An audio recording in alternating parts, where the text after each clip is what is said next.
నమస్కారం అందరికి. ఇప్పుడు మనం డిగ్రీ సెమ్ 2 వాళ్ళకి ఇంగ్లీష్ లో మనకి 7th యూనిట్ లో next grammar topic non finite verbs ఉన్నాయి.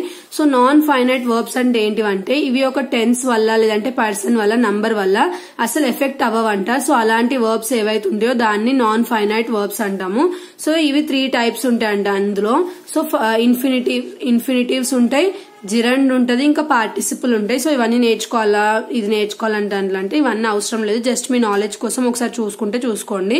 జస్ట్ ఇక్కడ ఎక్సర్సైజ్ లో 10 క్వశ్చన్స్ ఉన్నాయి. ఎగ్జాక్ట్లీ 10 లో నుంచే మనకి ఒకటి కంపల్సరీగా వస్తుంది. సో ఇక్కడ ఎక్సర్సైజ్ లో మనకి ఫస్ట్ వన్ ఏముందంటే he gave me a pen to right with. So ఇక్కడ ఏమన్నారు, ఒక పెన్ అనేది ఇచ్చినారు అని చెప్పి అన్నారు. సో ఇక్కడ మనకి ఈ సెంటెన్స్ లో ఏ వర్డ్స్ వేరే వాటి మీద డిపెండ్ అయ్యి లేవు. సో ఇక్కడ హీ బదులు షీ పెడితే ఈ సెంటెన్స్ కి ఏమైనా అవుతుందా? ఏం కాదు. తర్వాత ఇక్కడ హీ బదులు షీ కాకుండా ఒక 3 మెంబర్స్ అన్న 4 మెంబర్స్ అన్న ఏం పెట్టినా సరే ఈ 2 వర్డ్స్ మాత్రం అసలు చేంజ్ అవ్వవు అనమాట. సో అవి ఫిక్స్డ్ ఉంటాయి అనమాట. సో పర్సన్ వల్ల లేదంటే టెన్స్ వల్ల, ప్రెసెంట్ టెన్సా, పాస్ట్ టెన్సా, ఫ్యూచర్ టెన్సా, లేదంటే నంబర్స్ 1 పెన్నా 2 పెన్నా 3 పెన్నా వీటి వల్ల మనకి ఇక్కడ ఈ వర్డ్స్ ఏవైతే చేంజ్ అవ్వట్లేవో సో అలాంటి వర్డ్స్ ని మనం ఏమంటాం, వర్బ్స్ ని నాన్ ఫైనైట్ వర్బ్స్ అని అంటాం అనమాట. సో వర్బ్స్ అంటే ఏంటివి? Action words. సో ఇక్కడ మీకు సెంటెన్స్ లో యాక్షన్ వర్డ్స్ కనబడినా అంటే వర్బ్స్ లాగా అవి కనబడితే అవి మనకి ఏంటివి, అవి వేటి వల్ల ఎఫెక్ట్ అవ్వకుండా ఉంటే అవి నాన్ ఫైనైట్ వర్బ్స్ అనమాట. సో కింద it was a sight to see. So was to see. Next I want to buy some vegetables. Want to buy. Barking dogs do not bite. Do bite.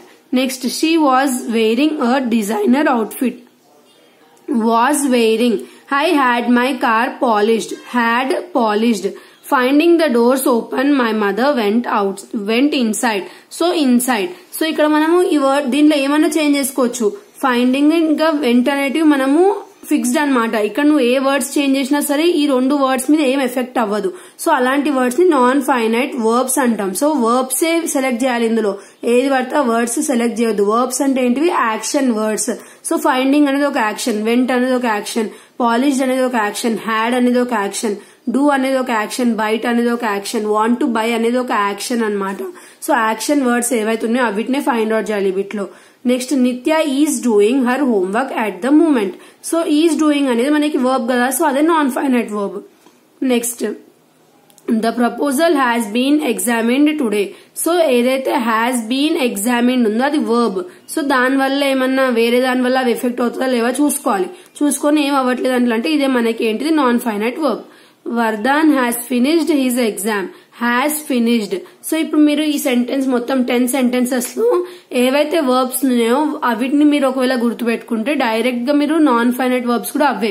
ఎందుకంటే ఇక్కడ మనం ఈ sentences, ఈ words వల్ల sentences change అవ్వడం వల్ల వీటికి ఏం ఎఫెక్ట్ అవ్వట్లేదు అనమాట అన్నిట్లో. సో జస్ట్ మీరు ఈ సెంటెన్సెస్ అన్నిట్లో వర్బ్స్ ఏంటివో గుర్తుపెట్టుకొని ఇక్కడ 2 ఉన్నాయి కదా, ఒకటి రాస్తే సరిపోతుంది ఎగ్జామ్ లో అట్లా అంటే ఒక్కటి రాసినా సరిపోతుంది, ఏం ప్రాబ్లం లేదు. సో ఏదైతే వర్బ్ ఉందో అదే మీకు నాన్ ఫైనైట్ వర్బ్స్ అనమాట. వర్బ్స్ అంటే ఏంటివి? Action words like playing, walking, doing, writing, eating అలాంటివి ఉంటాయి కదా. సో అలాంటి వర్బ్స్ అన్నిటి ఏవైతే ఉన్నాయో వీటిని మనం ఇక్కడ మీకు ఏదైతే కనిపిస్తున్నాయో వీటిని తీసేసుకోండి. ఎందుకంటే ఇక్కడ మాక్సిమం ఈ 10 లో అన్ని అవే ఉన్నాయి కాబట్టి, సో ఇవే ఇస్తారు కాబట్టి మీరు ఇట్లా గుర్తుపెట్టుకోండి. సో ఇది మనకి 7th యూనిట్ అనమాట. సో 2 ప్రోజ్ ఇంకా పోయట్రీ చూసాము, 2 గ్రామర్ టాపిక్స్ కంప్లీట్ చేసాము. నెక్స్ట్ 8th యూనిట్ చూద్దాము నెక్స్ట్ వీడియోలో. Thanks for watching.